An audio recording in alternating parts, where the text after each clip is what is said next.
बिस्मिल्लाहिर्रहमानिर्रहीम मोहतरम हजरात ngasi अखोइना नैनगदरिबा टॉपिक असि साहाबी मतै मनाव अनिगी यामना पुकनिंग नुंसीबा सबक हासिल तौबा याबा पारा लौसिनबा याबा वरी अमगी मतंगदनी लाइरिकता साहाबी अमगी वरी यामना नुंसीननेबा इरिबसे हाइरिबा साहाबी असि अल्लाह तालाना मसक मतौसु यामना अदुके मतिक फजबा अदुगा माल दौलतसु मंगोंदा लेबा महाक निका सोले महाकना निका सोलिबा नुपीसिसु यामना मसक मतौसु फजबा अदुगा पैसा नुंसासु यामना पाइबी नुपी अमु एरम्मी मैकै खुदिमक्तगी नुंगाइबा याबा पोच्चै पुन्नमक असि मुहैया ओइरम्मी लैरम्मी मतै मनाव अनि यामना नुंसीना पुन्सिसु लेनरम्मी हत्ता के महाकी नुपीसिसु अदुगुमलबा महाकी मपुरोइबगी खिदमतसु यामना तौरम्मी मतम चुप्पदा महाकी मपुरोइबसिबु हराउता यामना थमम्मी असुमना मखोइ अनिगी पुन्सी असि यामना हराव हराउनेबा लेलम्मीबसे नोंमा अहिंगमा मपुरोइबसे यामना इसिंगसि खौरांगम्मे महाकी मपुरोइबसिना महाकी नुपीसिदने भाइरिबसे आई इसिंग खौरांगे अदुना अईगिदमक्ता इसिंग पुर उचो नुपी से हौगतले इसिंग लौबनेना चतखरे जब इसिंग से पूरगा लाकपा मतमसिदा महाकी मपुरोइबसे हल्लगा तुम थखेरम्मे अदुबु महाकी नुपी अदुना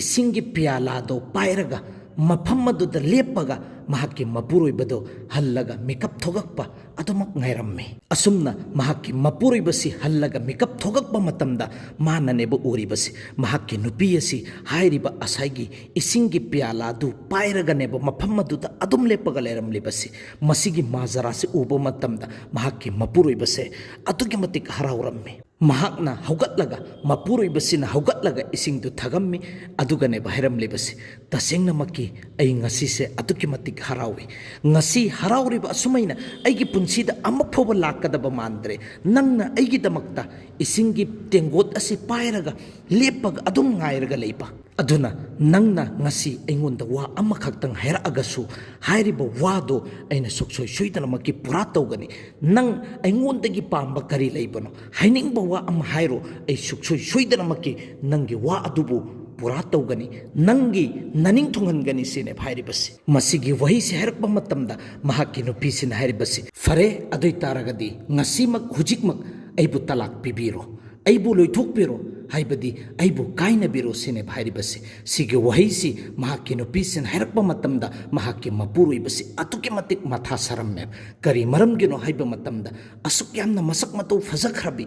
asuk yamna lamchat sajat fazabi asuk yamna haibi inbi yamna khidmat taubi अदुगुम लबी नुपी अमबु ऐ करमेना तलाक नुपी गदोरिबसी मपुरोइबसिन हंगम्मे ए नुपी नंगना मफमसिदा लेबदा नुंगाइतबा अवाबा करी लेबगी नुपीसिन हाइबसी तसेंगना मक्की अइंगोंदा अवाबा नुंगाइतबा करीगुंबा पोसक अम्मा फोबा लेते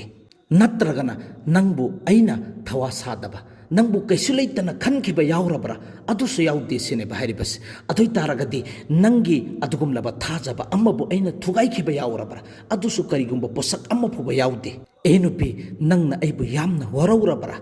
अदुसु नत्ते सिने भाइरिबस अदुगा करी मरमगिनो नंगना अइंगोंदगी तलाक पामलिबस नंगना अइबु पामदबरा अदुसु नत्ते सिने भाइरिबस नंगना अइबु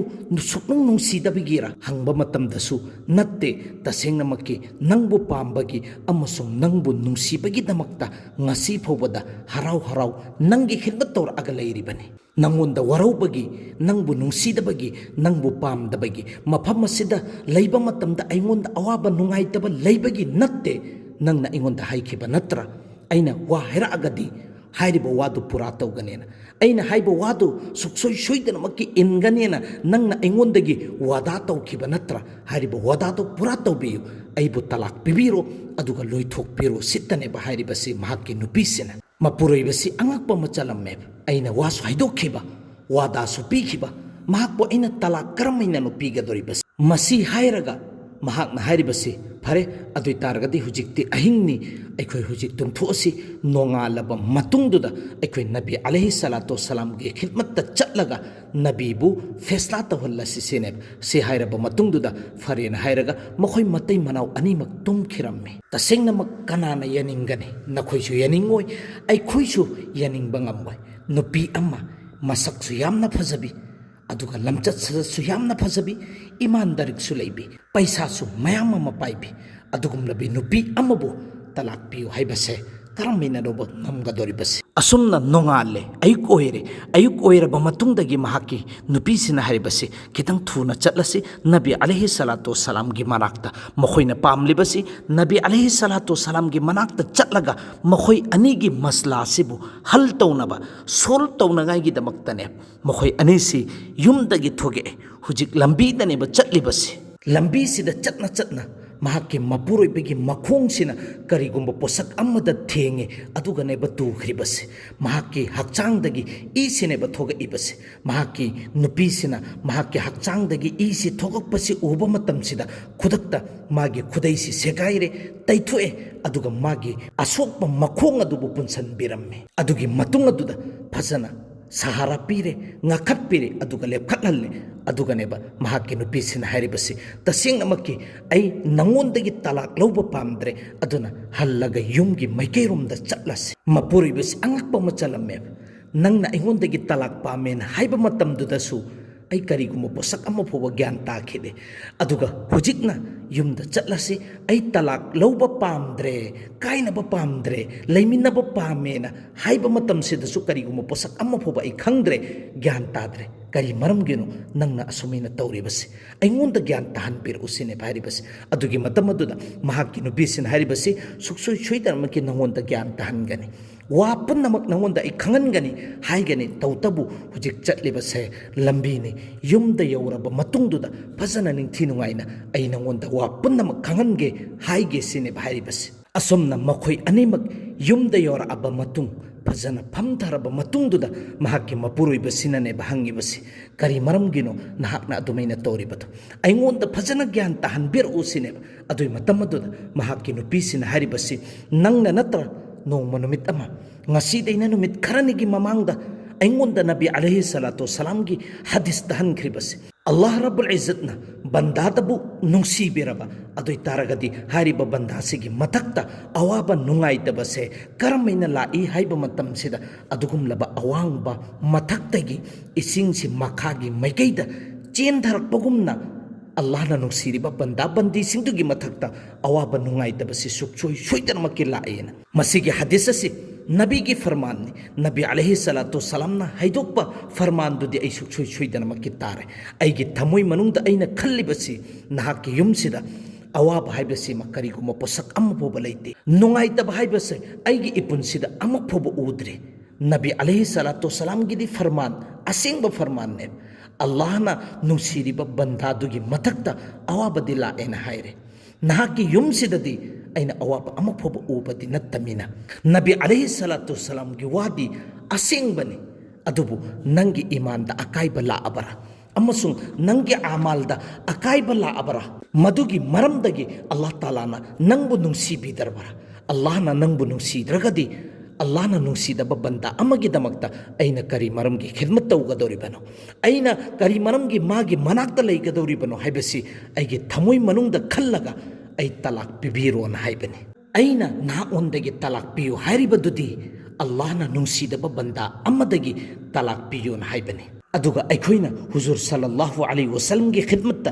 ilma hasil tawnangai gi chatpa matam Allah gi lambi da leirungai matam du daneba aikhoida awaba laibasi nangonda nungai tabaneba laibasi nangsi ture adugi matung aduda ineba thoga ibasi ay khudakta khangkhare tasengna makki Allah na nangbu nungsidaba natte Allah na nangbu nungsibagi damakta nangi mathakta Allah gi lambi da leiringai da awaba lakpani nungai taba lakpani haibase aina khangkhare nangonda amasung aikhoida haraubagi harauba nungaibagi nungaiba piribase Allah na sauningbagi natte haibase aina khangkhare Allah na aikoi anibu yai haibase aina khangkhare adunabu aina nangondagi haibani ai talak pamdrena jab Allah na nangbu aibu nungsi birabanina kari maram gino aina talak lawgadoribase kari maram gino aina talak pam gadoribase aduna ai talak su pamdre talak su lawroi tasengna makki aigi punchi chuppase nangi khidmat tawraga nanga harau harau ai lenbadu pamme aduna ngasi hariba numit asidagi ai kaidonungda nangondagi talak pamme haiba waise hayararoi sine baharibase muhtaram dosto tasengna makki masigi warisida aikhoina khangba ngamibase aikhoida awaba nungaitaba laibase Allah na aikhoiba nungsidabagi natte ꯑꯜꯂꯥꯍꯅ ꯑꯩꯈꯣꯏꯗ ꯅꯥꯔꯥꯖ ꯇꯧꯕꯒꯤ ꯅꯠꯇꯦꯕ, ꯑꯜꯂꯥꯍꯅ ꯑꯩꯈꯣꯏꯕꯨ ꯇꯣꯉꯥꯟꯅ ꯊꯝꯅꯤꯡꯕꯒꯤ ꯅꯠꯇꯦꯕ. ꯇꯁꯦꯡꯅꯃꯛꯀꯤ ꯑꯩꯈꯣꯏꯗ ꯑꯋꯥꯕ ꯅꯨꯡꯉꯥꯏꯇꯕ ꯂꯥꯛꯏꯕꯁꯦ ꯑꯜꯂꯥꯍꯅ ꯑꯩꯈꯣꯏꯕꯨ ꯅꯨꯡꯁꯤꯕꯤꯕꯒꯤꯅꯦ. ꯅꯕꯤꯅꯅꯦꯕ ꯍꯥꯏꯈ꯭ꯔꯤꯕꯁꯦ. ꯑꯜꯂꯥꯍꯅꯕꯨ ꯅꯨꯡꯁꯤꯔꯕ, ꯑꯜꯂꯥꯍꯅꯕꯨ ꯄꯥꯝꯃꯕ, ꯑꯜꯂꯥꯍꯅꯕꯨ ꯌꯥꯕ ꯕꯟꯗꯥ ꯕꯟꯗꯤꯁꯤꯡꯗꯨꯒꯤ ꯃꯊꯛꯇ ꯑꯋꯥꯕ ꯅꯨꯡꯉꯥꯏꯇꯕꯁꯦ ꯁꯨꯛꯁꯣꯏ ꯁꯣꯏꯗꯅꯃꯛꯀꯤ ꯂꯥꯛꯀꯅꯤ ꯍꯥꯏꯕꯁꯦ. ꯍꯥꯏꯔꯤꯕ ꯑꯋꯥꯕ ꯅꯨꯡꯉꯥꯏꯇꯕꯗꯨꯗ ꯑꯩꯈꯣꯏꯅ ꯁꯕꯔ ꯇꯧꯔꯕ ꯑꯗꯨꯒꯤ ꯕꯗꯂꯥ ꯗꯨꯅꯤꯌꯥꯗꯁꯨ ꯐꯪꯍꯟꯕꯤꯒꯅꯤ, ꯑꯗꯨꯒ ꯑꯥꯈꯤꯔꯠꯇꯁꯨ ꯕꯤꯂꯥ ꯍꯤꯁꯥꯕ ꯀꯤꯇꯥꯕ ꯌꯥꯎꯗꯕꯤꯗ ꯂꯧꯗꯕꯤꯗ ꯑꯜꯂꯥꯍꯅ ꯖꯟꯅꯠꯇꯅꯦꯕ ꯆꯪꯍꯟꯕꯤꯒꯗꯧꯔꯤꯕꯁꯦ. ꯃꯈꯥ ꯇꯥꯅ ꯃꯁꯤꯒꯤ ꯋꯥꯔꯤꯁꯤꯗ ꯑꯩꯈꯣꯏꯅ ꯈꯪꯕ ꯉꯝꯃꯤꯕꯁꯦ, ꯑꯁꯤꯒꯨꯝꯂꯕꯤ ꯃꯇꯩ ꯃꯅꯥꯎ ꯑꯅꯤꯁꯤ ꯁꯤꯒꯤ ꯖꯃꯥꯅꯥꯁꯤꯗ ꯀꯔꯝꯕ ꯃꯐꯝꯗꯅꯣꯕ ꯂꯩꯔꯝꯒꯗꯧꯔꯤꯕꯁꯦ. ꯃꯁꯤꯒꯤ ꯖꯃꯥꯅꯥꯁꯤꯗ ꯑꯁꯤꯒꯨꯝꯂꯕꯤ ꯁꯤꯐꯠ ꯆꯦꯟꯕꯤ ꯅꯨꯄꯤ, ꯑꯁꯤꯒꯨꯝꯂꯕ ꯃꯄꯨꯔꯣꯏꯕ ꯅꯨꯄꯥ ꯑꯁꯤ ꯂꯩꯔꯤꯕ ꯏꯃꯨꯡꯗꯣ ꯖꯟꯅꯠꯀꯤ ꯍꯤꯁꯥꯁꯤꯡꯗꯨꯒꯤ, ꯖꯟꯅꯠꯀꯤ ꯂꯩꯀꯣꯟꯁꯤꯡꯗꯨꯒꯤ ꯃꯅꯨꯡꯗꯒꯤ ꯂꯩꯀꯣꯟ ꯑꯃꯅꯦꯕ ꯑꯣꯏꯒꯗꯧꯔꯤꯕꯁꯦ. ꯍꯥꯏꯔꯤꯕ ꯅꯨꯄꯤꯗꯨꯁꯨ ꯃꯁꯛ ꯃꯇꯧꯁꯨ ꯐꯖꯕꯤ, ꯏꯃꯥꯟꯗꯥꯔꯤꯛꯁꯨ ꯂꯩꯕꯤ, ꯄꯩꯁꯥ ꯄꯥꯏꯕꯤ, ꯑꯗꯨꯒꯨꯝꯂꯕꯤ ꯅꯨꯄꯤ ꯑꯃꯁꯨꯅꯦꯕ ꯑꯣꯏꯔꯤꯕꯁꯦ. ꯃꯍꯥꯛꯀꯤ ꯃꯄꯨꯔꯣꯏꯕꯗꯨꯁꯨ ꯑꯜꯂꯥꯍꯒꯤ ꯔꯁꯨꯜꯒꯤ ꯁꯍꯥꯕꯤ ꯑꯃꯅꯦꯕ. ꯑꯗꯨꯒꯨꯝꯂꯕ ꯃꯍꯥꯛꯀꯤ ꯅꯨꯄꯤ ꯑꯗꯨꯒꯤ ꯌꯥꯝꯅ ꯈꯩꯔꯈꯥ, ꯋꯥꯈꯜ ꯊꯝꯕꯤ, ꯌꯥꯝꯅ ꯂꯨꯅꯁꯨ ꯇꯧꯕꯤ, ꯑꯗꯨꯒꯨꯝꯂꯕ ꯅꯨꯄꯥ ꯑꯃꯅꯦꯕ. ꯃꯈꯣꯏ ꯑꯅꯤꯃꯛ ꯑꯃꯅ ꯑꯃꯒꯤ ꯏꯖꯠ ꯇꯧꯅꯔꯒꯅꯦꯕ ꯌꯥꯝꯅ ꯍꯔꯥꯎ ꯍꯔꯥꯎ ꯄꯨꯟꯁꯤ ꯂꯦꯜꯂꯤꯕꯁꯦ. ꯇꯁꯦꯡꯅꯃꯛꯀꯤ ꯁꯤꯒꯤ ꯖꯃꯥꯅꯥꯁꯤꯗ ꯀꯅꯥꯒꯨꯝꯕꯤ ꯅꯨꯄꯤ ꯑꯃ ꯃꯁꯛ ꯃꯇꯧꯁꯨ ꯐꯖꯕꯤ, ꯄꯩꯁꯥꯁꯨ ꯄꯥꯏꯕꯤ, ꯑꯗꯨ ꯑꯣꯏꯇꯥꯔꯒꯗꯤ ꯀꯔꯝꯕ ꯂꯦꯕꯦꯜꯗꯅꯣꯕ ꯅꯨꯄꯤꯁꯤꯅ ꯂꯩꯒꯗꯧꯔꯤꯕꯁꯦ? ꯑꯩꯈꯣꯏꯒꯤ ꯖꯤꯍꯟꯗ ꯂꯣꯏꯅꯃꯛ ꯂꯩꯅꯔꯕꯅꯦ. ꯁꯤꯒꯤ ꯖꯃꯥꯅꯥꯁꯤꯗ ꯃꯄꯨꯔꯣꯏꯕ ꯑꯃ ꯃꯁꯛ ꯃꯇꯧꯁꯨ ꯐꯖꯕ, ꯄꯩꯁా ꯅꯨꯡꯁꯥꯁꯨ ꯄꯥꯏꯕ, ꯑꯗꯨ ꯑꯣꯏꯇꯥꯔꯒꯗꯤ ꯃꯥꯒꯤ ꯅꯨꯄꯤꯁꯤ ꯀꯔꯝꯕ ꯃꯤꯠꯌꯦꯡꯗꯅꯣ ꯌꯦꯡꯉꯒ ꯊꯝꯂꯤꯕꯁꯦ? ꯃꯥꯒꯤ ꯅꯨꯄꯤꯁꯤꯗ ꯀꯔꯝꯕ ꯃꯑꯣꯡꯗꯅꯣ ꯊꯝꯕꯤꯒꯗꯧꯔꯤꯕꯁꯦ ꯍꯥꯏꯕꯁꯦ ꯑꯩꯈꯣꯏꯅ ꯂꯣꯏꯅꯃꯛ ꯈꯪꯂꯕ ꯎꯔꯕ ꯉꯥꯛꯇꯅꯦ. ꯁꯤꯒꯤ ꯖꯃꯥꯅꯥꯁꯤꯗ ꯊꯕꯛ ꯇꯧꯕ ꯅꯨꯄꯥ ꯑꯃꯅ ꯌꯦꯡꯂꯤꯕ ꯅꯨꯄꯤ ꯑꯁꯤ ꯃꯁꯛ ꯃꯇꯧ ꯐꯖꯕꯤ, ꯋꯥꯡ ꯆꯥꯎꯕꯤꯅꯦꯕ, ꯑꯇꯣꯞꯄ ꯁꯤꯐꯠ ꯑꯃ ꯐꯥꯎꯕ ꯌꯦꯡꯗꯦꯕ. ꯑꯗꯨꯕꯨ ꯌꯨꯝ ꯄꯥꯟꯅꯔꯕ ꯃꯇꯨꯡꯗꯨꯗ ꯃꯥꯅ ꯄꯥꯝꯕ ꯁꯤꯐꯠꯇꯨ ꯌꯧꯔꯛꯇꯕ ꯃꯇꯝꯗꯅꯦꯕ ꯏꯂꯥꯏ ꯂꯥꯏꯅ ꯀꯥꯏꯅꯕꯤꯔꯤꯕꯁꯦ. ꯑꯩꯗꯤ ꯊꯕꯛ ꯇꯧꯕꯅꯤꯅ ꯃꯍꯥꯛ ꯀꯥꯏꯅꯈ꯭ꯔꯒꯁꯨ ꯑꯇꯣꯞꯄ ꯅꯨꯄꯤ ꯑꯃ ꯁꯨꯛꯁꯣꯏ ꯁꯣꯏꯗꯅꯃꯛꯀꯤ ꯐꯪꯒꯅꯤ ꯍꯥꯏꯕꯒꯤ ꯋꯥꯈꯜꯂꯣꯟ ꯈꯟꯅꯔꯤꯕꯅꯦꯕ. ꯄꯥꯜꯂꯛꯏꯕ ꯅꯨꯄꯤꯗꯨꯅꯁꯨ ꯃꯍꯥꯛꯇꯤ ꯊꯕꯛ ꯇꯧꯕꯅꯤ, ꯃꯍꯥꯛꯅ ꯀꯥꯏꯅꯕꯤꯔꯛꯑꯕ ꯃꯇꯨꯡꯗꯨꯗ ꯑꯇꯣꯞꯄ ꯊꯕꯛ tauba nupa ama phanggadra phangmoidra haibagi yamna wana lenbi punsi kayagi adugumlaba wari leitaba natteba aikhoigi zamana sida sittanattana imung manungda awaba nungaitaba tarakpa matamda aikhoina lana neba khallibasi aikhoigi yumsida adugumlaba misak amana phattaba miyeng yengal abra adugumlaba misaktuna aikhoida wana ngaigi matha sana ngaigi tawjal abra masigi wakhalon se khallaga aikhoi maibi amasung maibegi manakta neba chatlibasi tasengnamakki adugumlaba nabi alaihi salatu wasalam gi zamana da sahabi sing sigi zamana da buzurgani din sing sigi zamana da kariguba thoduk ama hek thogakpa matamda ahanbada allah gi maikeida neba ruju tawribasi aduna muhtaram dosto